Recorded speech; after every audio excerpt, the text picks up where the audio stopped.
Thutha wa ndumiriri ya mutongoria wa bururi umuthi riu arutwo a thukuru cia muthingi na sekondari mari na ihinda ria kiumia kimwe tu kwihaririria gucokereria mathomo na otaguo thukuru ingi ciothe cia ngathi cia iguru na ufundi ikihingurwo kuringana na karenda yao ya mathomo. For the entirety of the Republic of Kenya, it is directed as follows: that 1.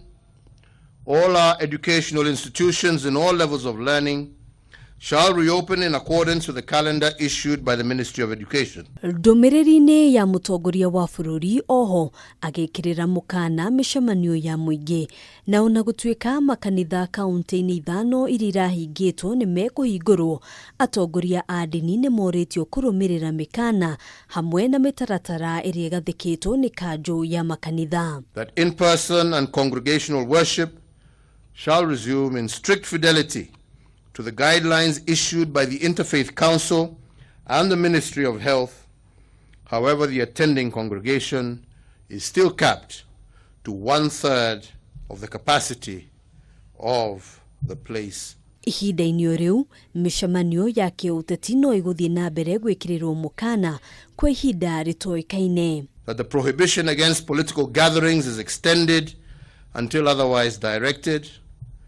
And 7, that all other containment measures and guidelines that are not expressly set out in this address remain in force and shall be enforced dutifully.